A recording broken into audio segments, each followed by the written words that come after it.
Welcome back to Motorsport Weekly. You are, of course, joining us in the studio. I have Phil Duncan and Andrew Bentley as my studio guests. And we have also got somebody that I'm sure most of you will know. He was a household name for many, many years. Perry McCarthy is, in fact, on our phone lines as the first ever Stig. So, Perry, are you there? Kiri, good evening. How are you? Hello, my love. How are you doing?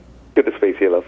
And we're talking at the moment all about finance in Formula One. One of the topics that we've just sort of raised is about this three-car team. Obviously, being part of Formula One for so many years yourself, what do you think about the addition of the potential three-car teams?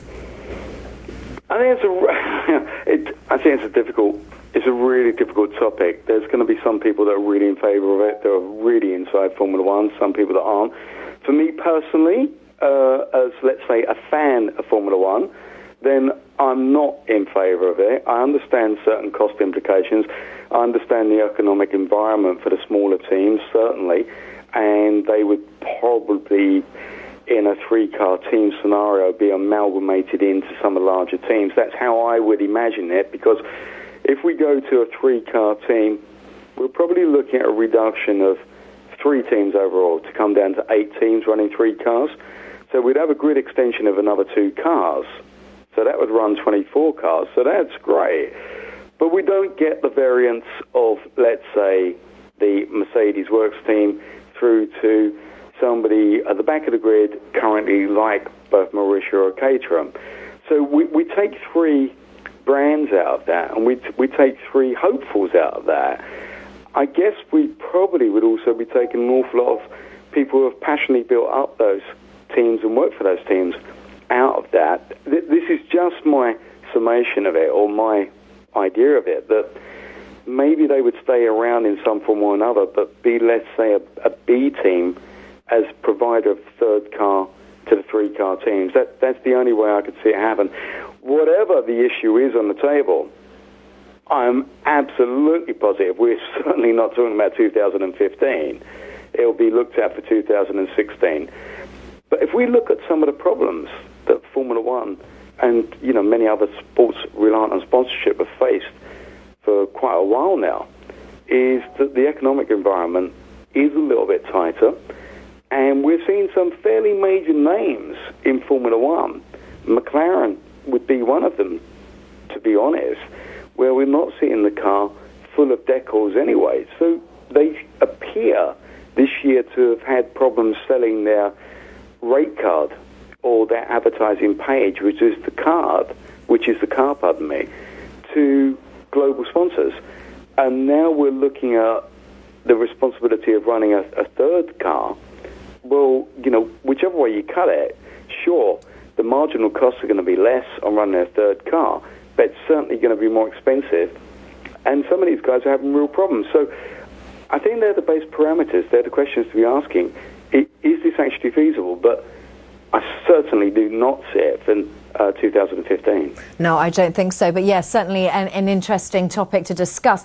Now, we will actually be talking, we'll get a question from Andrew in just a moment. But for you, joining into Formula One, obviously times are very different now, but financially it was very difficult and almost impossible for new and young drivers. We'll be talking about Verstappen in a minute, but for you personally, how difficult was it to be able to raise the finance to get that drive in Formula One? Oh, well, look, I'm not going to moan. I kind of knew what I was getting into. I decided to be a racing driver and come through, and the odds were pretty tough, and they always have been, to be quite frank, and they certainly, I think, actually maybe even worse now for the lads trying to get in. But it was really tough back then. I mean, when I was, attempting to be on the grid, we had, 35, 36 cars back then. Only 26 were going to qualify. So there's 22 now. So there are less seats, even if it's a really duff seat that you're in, seat mean in a car team, at least you feel you've got some chance, somehow to impress, some way to do something. But, finance, this game is every time the wheels go around, it costs a huge amount of money. I've said this many times before. NASA, in their space program in the 60s, relied on funding from Congress, and they had to get that from Congress. And they developed a phrase saying, no Bucks, no Buck Rogers. Well, I kind of turn that around to say, okay, in motor racing, we've got no Sterling Moss. That's pretty much it. The two go hand in hand. There are a lot of terribly good racing drivers that will never get to Formula One because it's rather like shaking a sieve, and you have to have a little bit of luck and really often a lot of finance, and you have to be pretty damn good as well. So it's always been tough, Kiri. Yeah, I bet. And I mean, we do see a lot of the GP2 drivers, some which I really do think deserve that opportunity. John Lancaster, I talk about quite a lot. I do think that he could do with that opportunity. But I know a young driver that's been battling his way through the ranks is Andrew. Andrew, you've got a question for Perry, haven't you? Yeah, Perry. Hi. So, you know, imagine that you were starting your career in 2014.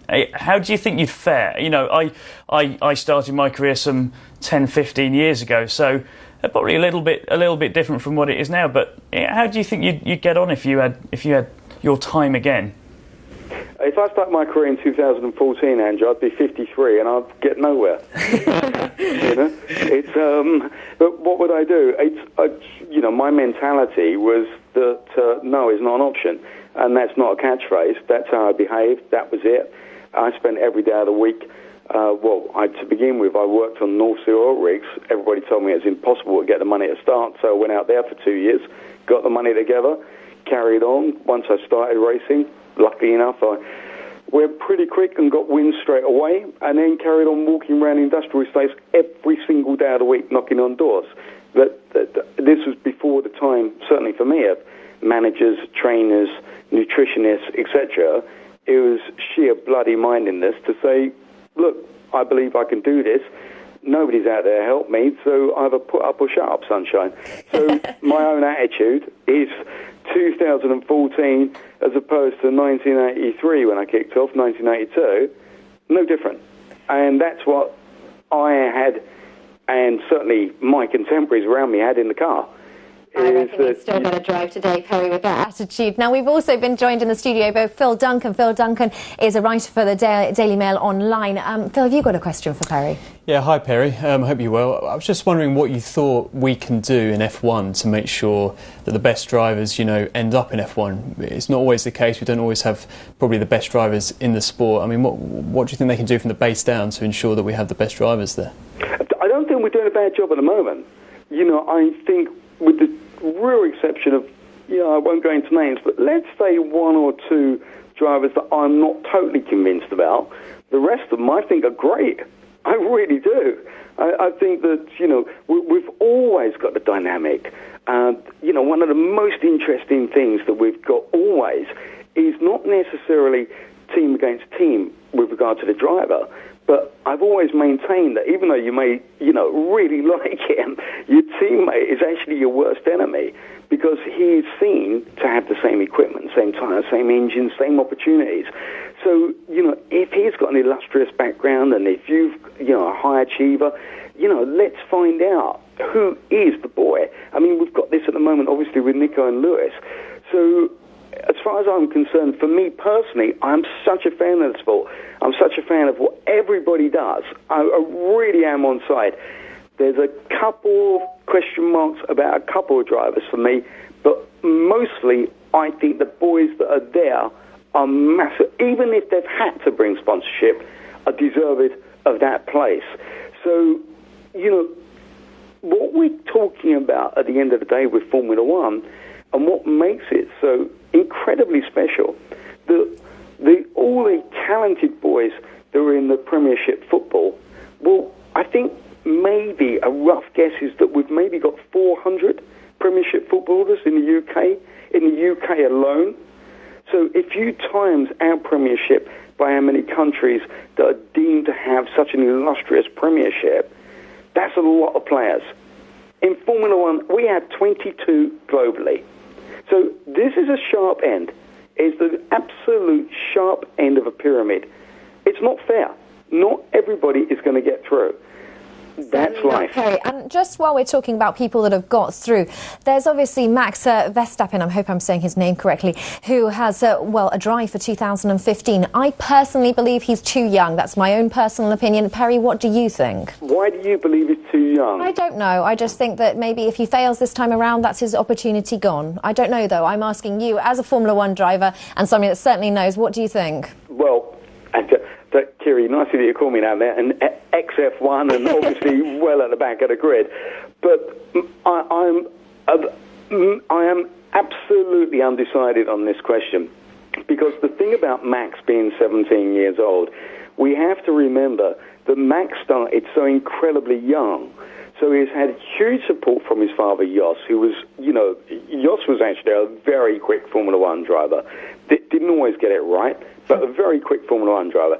So Max understands F1 from a young age. He understands motor racing from a young age, and he's been competing for a very long time. So he's a highly professional. I didn't start motor racing personally until I was like 20 years old.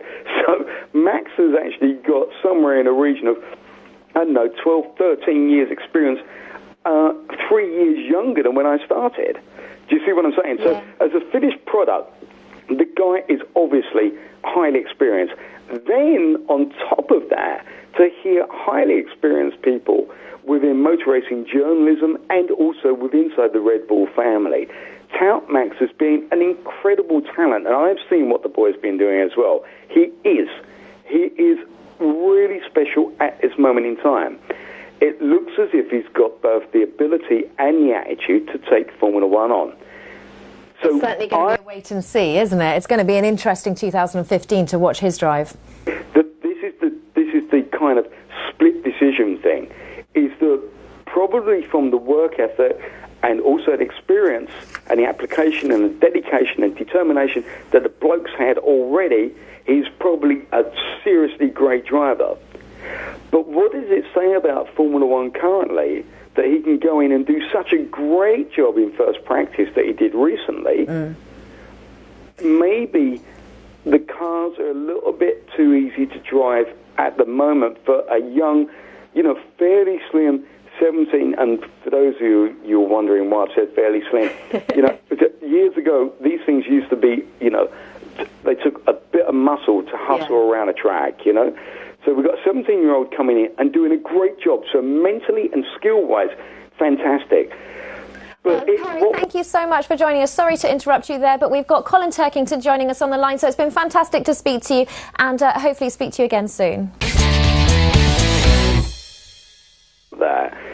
I guess we probably would also be taking an awful lot of people who have passionately built up those teams and worked for those teams out of that. This is just my summation of it, or my idea of it, that maybe they would stay around in some form or another, but be, let's say, a B team as provider of third car to the three-car teams. That's the only way I could see it happen.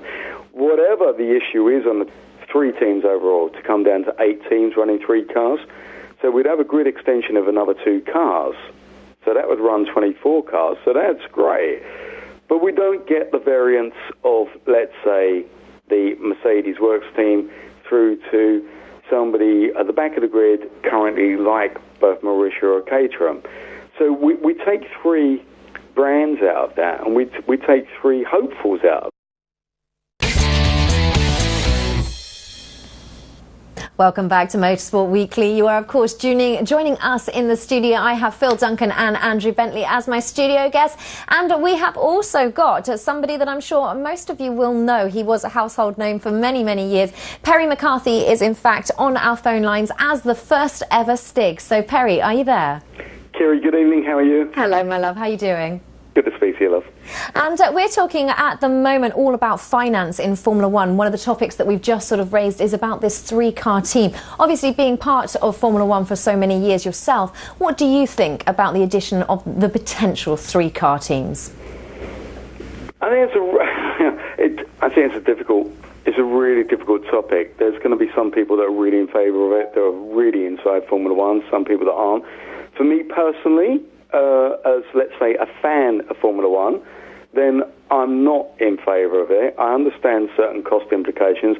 I understand the economic environment for the smaller teams, certainly, and they would probably, in a three-car team scenario, be amalgamated into some of the larger teams. That's how I would imagine it, because if we go to a three-car team, we're probably looking at a reduction of